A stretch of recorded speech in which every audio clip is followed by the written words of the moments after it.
Well, while we get these things working, for any developers out there, we are sponsoring the hackathon. We have the largest prize. We have $10,000 for grabs. So if you want to build on CK Sync, our bounties are account abstraction and paymasters. And we have, I will have a QR code at the end with all the details of our bounties, with examples, resources, and even ideas of projects that you can build. So any developers out there, you're welcome to build on CK Sync and get paid for it.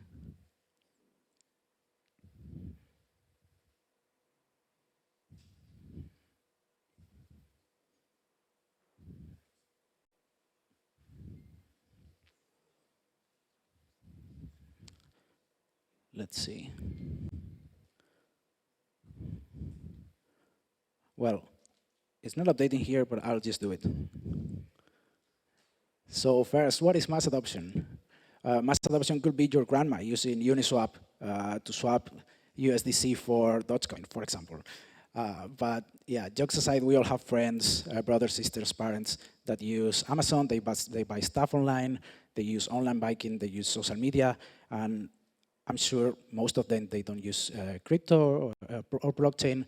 So mass adoption is bringing all that people that use the internet into blockchain. And what do we need for that? Well, we need 4 ingredients. First, we need to increase the scalability of Ethereum. Right now, as the guy before me said, Ethereum can process around 15 transactions per second. So if we want to bring millions of users, we need the protocol to be able to process more transactions in general. We need lower transaction fees, because if you have used Ethereum mainnet, you're paying super high gas fees, and people are not used to that. So we need lower transaction fees, or even gasless transactions. We need better UX, because let's face it, Web3 UX sucks. Even if you know how things work, you can lose all your funds in a misclick because there are no safety nets at all. And tech should be transparent, because the average user, they just don't care about the technology. No one cares what database Twitter uses or which programming language they use. The users, they just want something that works and that doesn't stay in their way. So what have we done? We've built CK Sync Era, which is a general purpose layer 2 rollup that scales Ethereum with zero knowledge and is powered by CK-VM, and it has native account abstraction. And there are a few fancy words here. So a layer 2 means that it scales Ethereum's throughput and reduces transaction fees because we are bundling transactions together and the fees are split between all the transactions in a batch. We use zero knowledge, so we generate a validity proof of the state updates, and we validate that proof on the L1.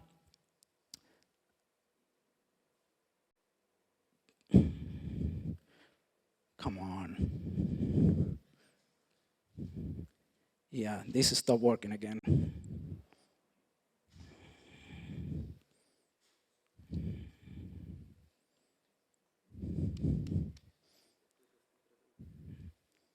Can someone just pass it manually for me?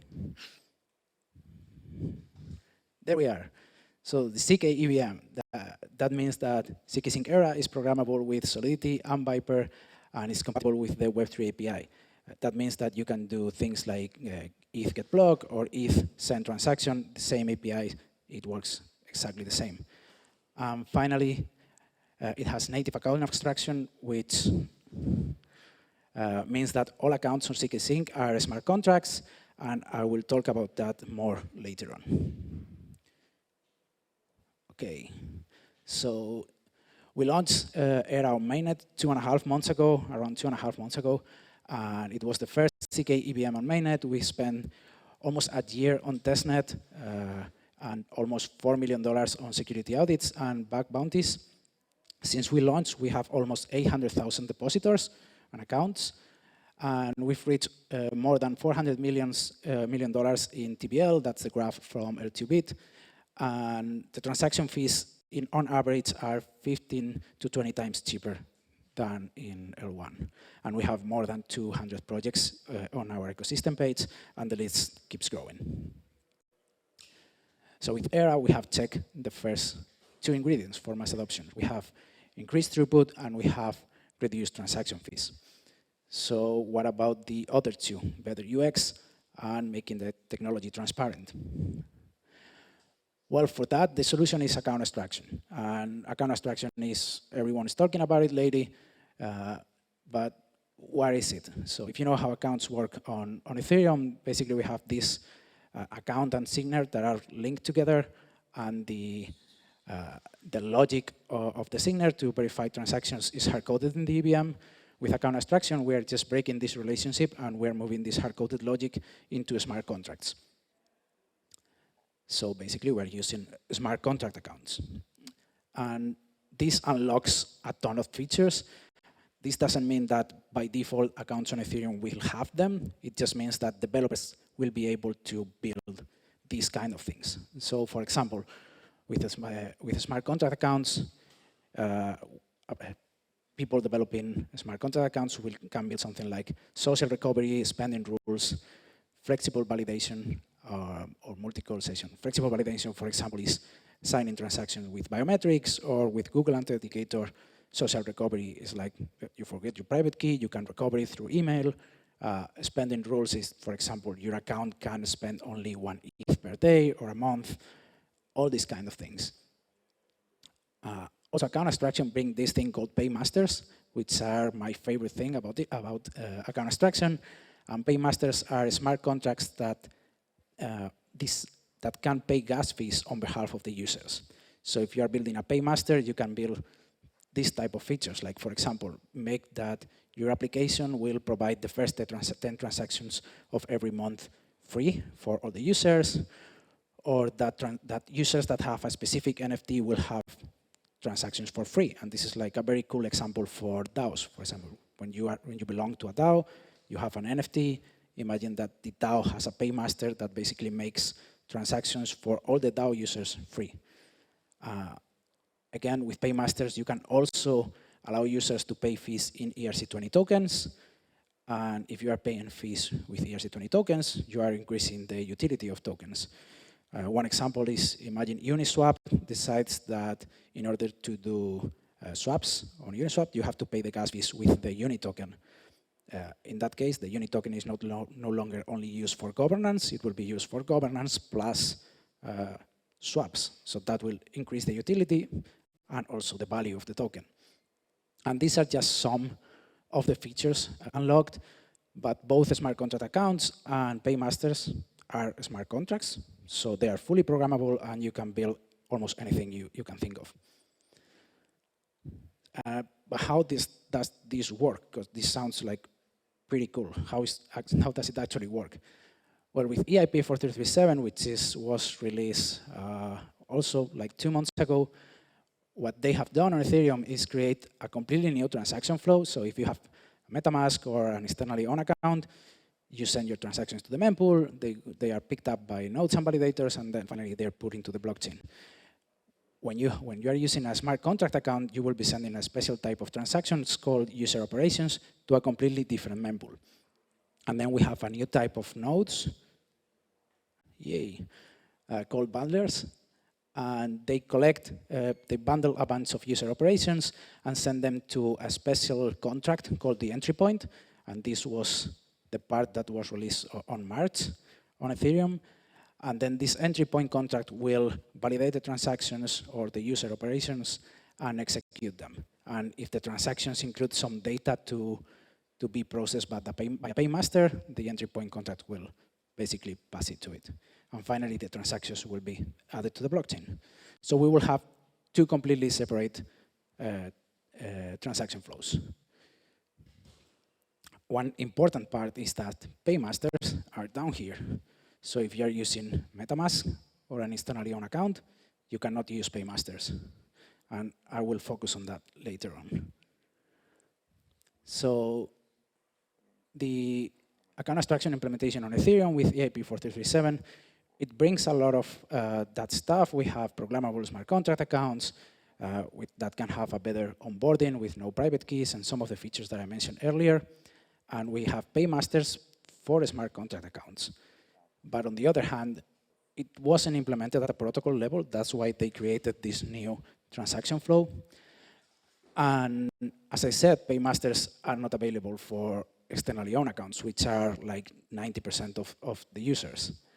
And finally, obviously, there are no improvements in transaction fees because transactions are still being processed on L1. So from all the features that I mentioned earlier, you can only access these ones. Most of the people will only access these ones. Most of the people won't be able to access this one because most of the people still use externally owned accounts. So there must be something that we can do. And of course, on CK Sync, we built a protocol from scratch. And we had account abstraction in our radar from the beginning. So we have a slightly different implementation. First, as I said, it's integrated at a protocol level, and that allowed us to build a simplified solution for both users and developers. Smart contract accounts and paymasters on CK Sync are first-class citizens because under the hood, all accounts behave like smart contract accounts, and all accounts support paymasters. If you are using MetaMask on CK Sync, you can benefit from paymasters. We have a single mempool and transaction flow. So basically, no matter what type of account you're using, all the transactions are sent to the same mempool, and they're going through the same transaction flow. And inspired by EIP 437, we have our own version of the bundler and the entry point contract, and they process transactions from all accounts. And this is how it looks. So as you can see, there are no different transaction flows or anything. We have both types of accounts sending transactions to the same mempool, and then we have our own version of the bundler, which we call the operator, and it picks up all the transactions, bundles them together, sends them to the entry point contract, which is called the bootloader on CK Sync. Then the bootloader will verify the transactions, execute them, and send it to the blockchain. And as I said, if you are sending if you are sending out transactions from your MetaMask wallet or any other externally owned account, and you want this transaction to be processed by a paymaster, that can happen. It will just go through here, and you can benefit. Everyone can benefit from paymasters. So the 4 ingredients for mass adoption, just being a layer 2, we check the first 2 ones. With account abstraction, we have an improved user experience, we have safety nets, we have spending limits, all these kind of things. And then thanks to paymasters, we can make the technology transparent. If users or developers implement paymasters, they make transactions gasless for the users or free. The technology can be completely transparent for them. So yeah, I'm going actually fast and I'm good on time. I'm going to talk about DeFi on CK Sync because, yeah, DeFi Summit. So as I mentioned earlier, since we launched in just 2.5 months, we have more than $400 million in total TVL and 150 million around that, probably more now. It's on DeFi protocols. As I mentioned, around 800,000 accounts using CK Sync Era on mainnet, and transactions are 15 to 20 times cheaper. Here are some of the protocols, like SyncSwap, Mute, Unidex, Maverick, and we have others like Uniswap, Corp, and Aave coming soon. And then we have liquid staking protocols as well. Rocket Pool is live, and Lido is coming. We also have Coinbase ETH and Frax ETH as well. Now, I want to mention 3 killer features that CK Sync Era has for DeFi, which are native account abstraction, paymasters for everyone, and the fact that we use state diff updates. And as I said, on CK Sync, all accounts behave like smart contract accounts. The way this works is if you're using an externally owned account, under the hood, we assign a smart contract account to a default smart contract account to your account. And that means that applications are accessible to all the users. If all the people that are in crypto for a few years, they have their own externally owned account, they can use your applications, but if you have new users that are using new smart contract accounts like Argent, for example, both of them can use applications on CK Sync. And smart contract accounts, they make crypto onboarding easier, which means that we have more DeFi users. And finally, as I said, smart contract accounts enables a lot of security features that can make using DeFi better and safer in general. Come on. Okay. The next one is paymasters for all. As I said, paymasters are this special type of smart contracts that enable paying gas in ERC20 tokens or just gasless transactions.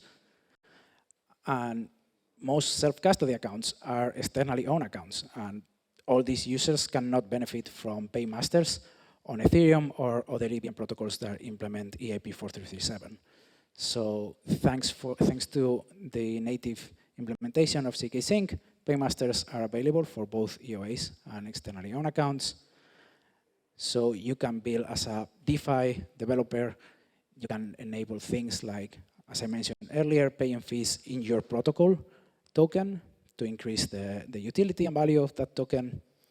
You can do things like gasless Fridays. So on Friday, nobody pays gas fees. Or even reduce gas fees for your VIP users or for users that are the top 10 users, things like that. And the more important part is that will be available for both EOAs and smart contract accounts. Okay, and this is the big one, and it's the fact that we use state diffs to update the state.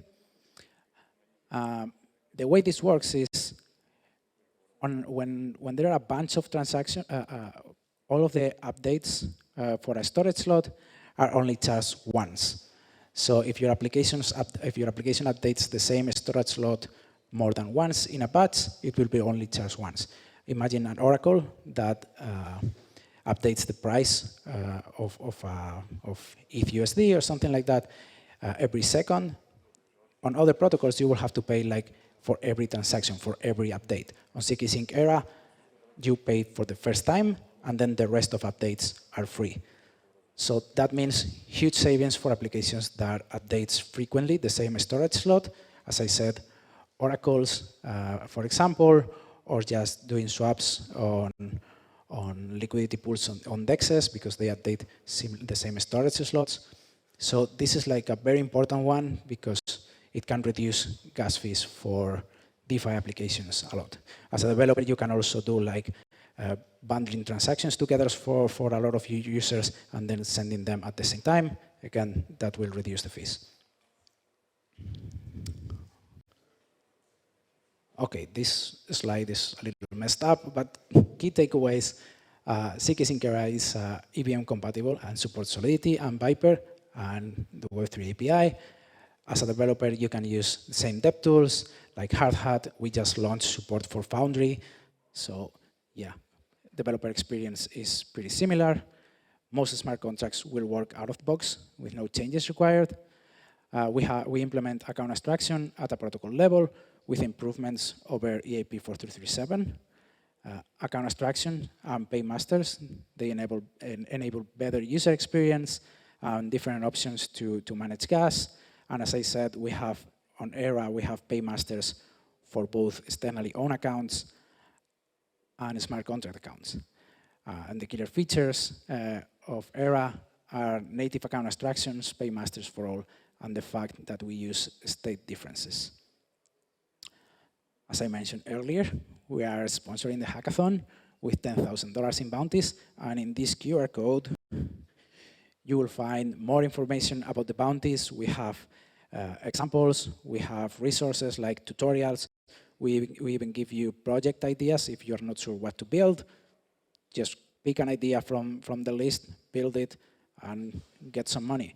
At the end of the day, the bounties are anything related to smart contract accounts, so you can create accounts with parental controls, spending limits, accounts that only work with a specific application, or anything related to paymasters, like, for example, a paymaster that only works for the people that attended the conference, or referral programs, paymasters that works for people that posted something, like a tweet and tag you, something like that, or even dashboards for people to actually manage paymasters. At the end of the day, if you as a developer have built a paymaster, you have to make sure that the paymaster has enough ETH to pay transaction fees, so you can build like a dashboard to manage different paymasters, things like that. And I think that's it. Yeah, I did it on time. Thank you.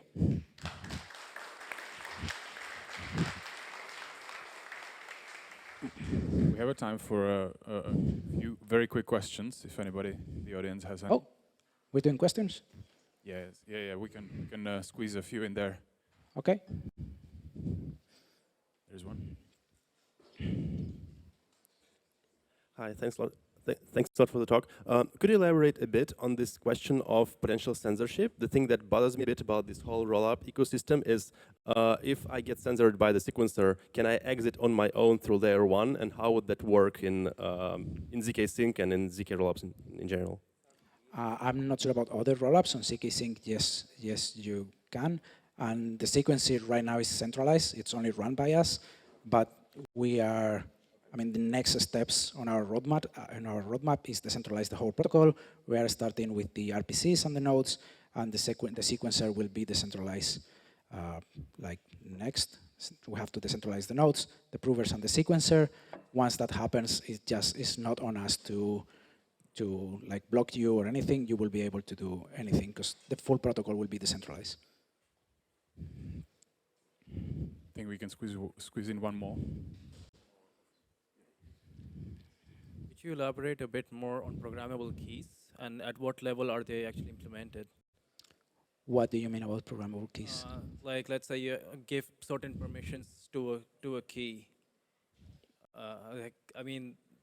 You could actually like make a key for DeFi only, or you could actually make, you could actually permission-based keys.